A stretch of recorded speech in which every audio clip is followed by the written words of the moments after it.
Halo semua, balik lagi di channel Toraokun. Sebelum pembahasannya dimulai, silahkan klik tombol subscribe dan aktifkan lonceng notifikasinya supaya kalian gak ketinggalan info dan teori terbaru dari Mimin. Kalau udah, terima kasih. Salah satu hal yang paling ditunggu dalam serial One Piece adalah perang akhir yang akan menjadi pertempuran penutup dalam cerita One Piece.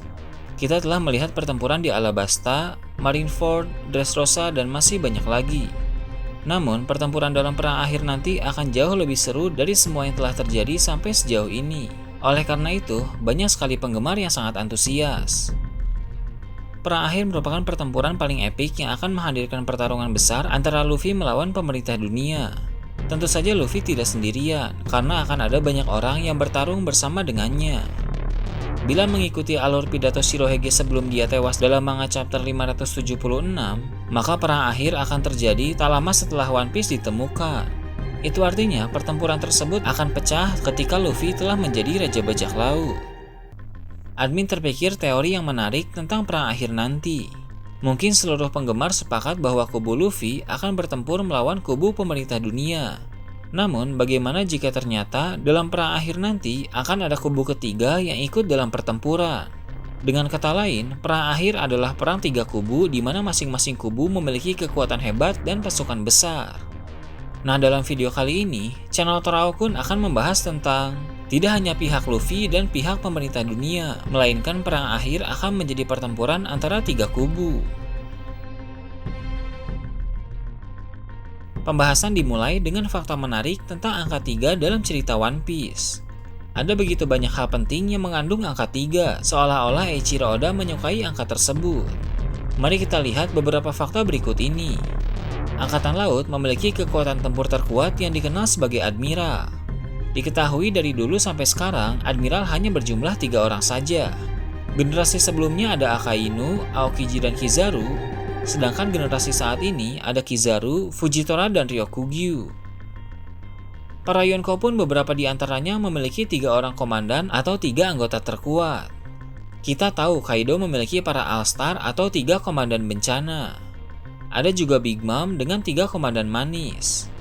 Kemudian, Shanks memiliki 3 kru terkuat yang dikonfirmasi memiliki nama besar di lautan. Dalam kelompok bajak laut Roger, ada juga hal menarik di mana lagi-lagi angka 3 muncul. Di sana, terdapat 3 orang yang memiliki nama yang bisa mewakili unsur logam. Goldie Roger mewakili unsur emas. Silver Rayleigh mewakili unsur perak.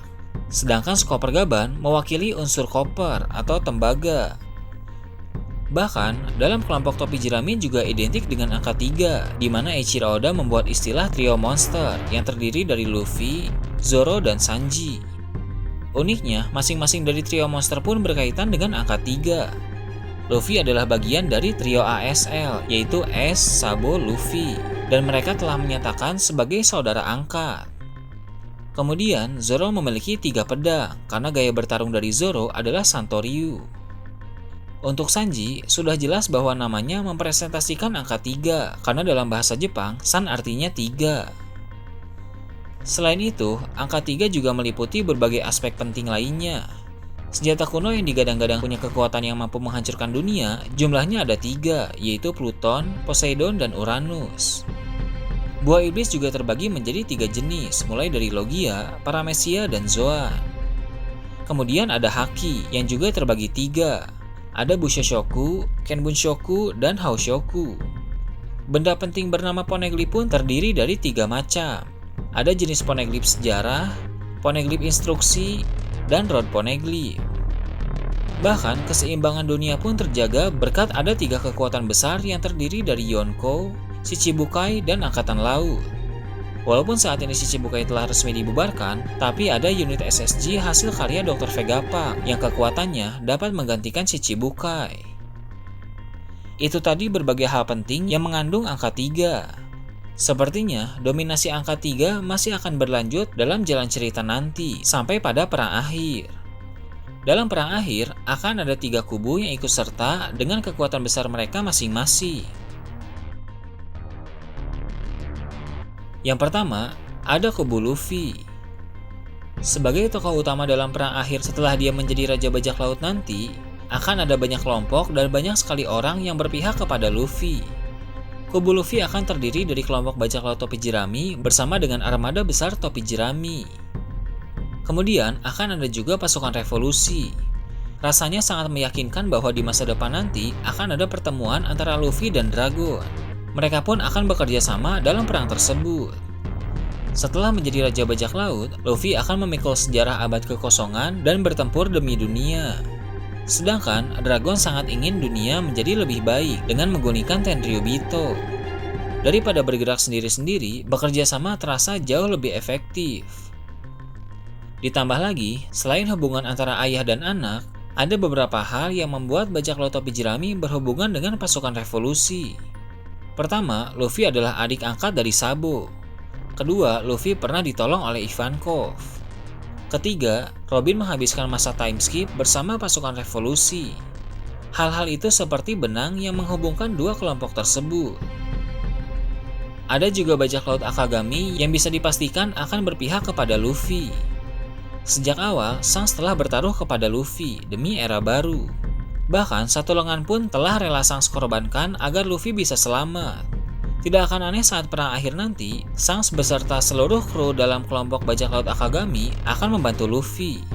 Apalagi Yasop sebagai kru Shanks merupakan ayah dari Usopp yang merupakan kru dari Luffy. Selain itu, akan ada juga beberapa kelompok bajak laut tertentu. Admin cukup yakin bajak laut hati yang dipimpin oleh Law masih akan terus beraliansi dengan Luffy. Bajak laut Fire Tank pun bisa jadi akan bekerja sama kembali dengan Luffy. Selain itu, pasti masih banyak lagi, tapi untuk sekarang belum bisa dipastikan satu persatu. Kemudian, akan ada banyak negeri yang membantu Luffy. Misalnya Wano Kuni yang nanti akan kembali dikuasai oleh keluarga Kozuki, lalu kerajaan Alabasta, kerajaan Dressrosa, dan kerajaan Ryugu. Selain itu, pasti akan ada yang lain juga, termasuk negeri-negeri yang berhubungan dengan pasukan revolusi.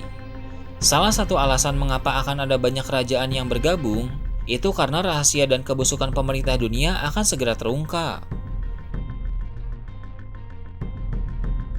Yang kedua, ada kubu pemerintah dunia.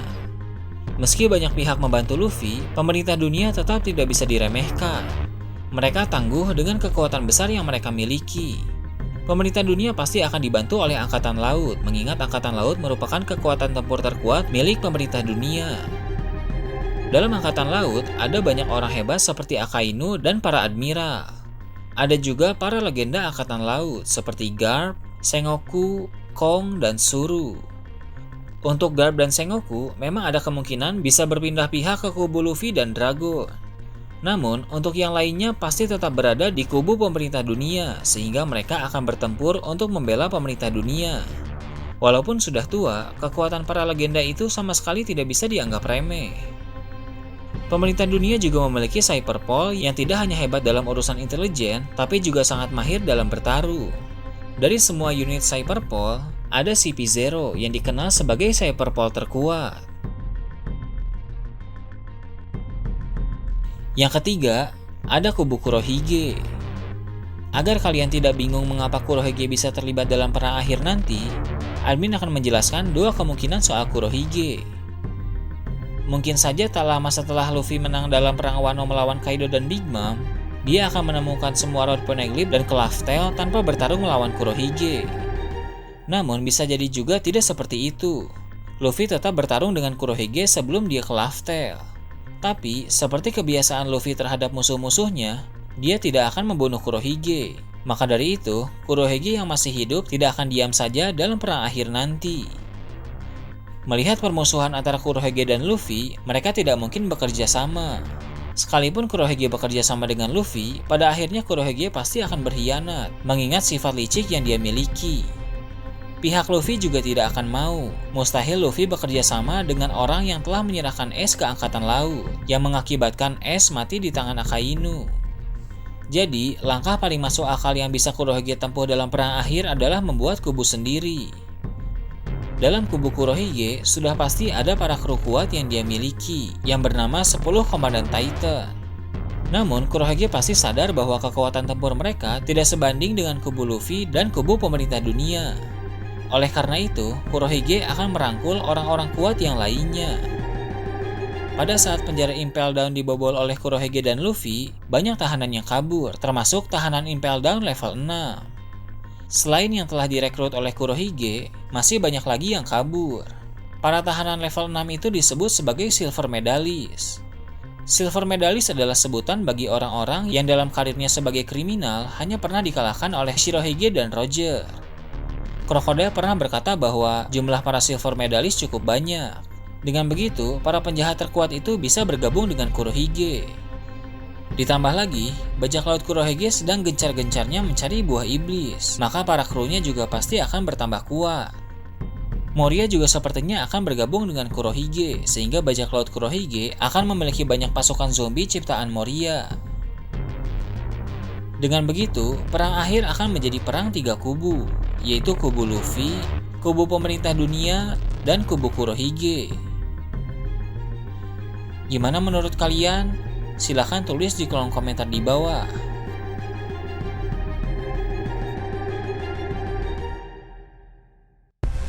Oke, segitu aja untuk pembahasan kali ini. Jangan lupa like, share, dan subscribe untuk video menarik selanjutnya. Gue Toraokun, Shambles.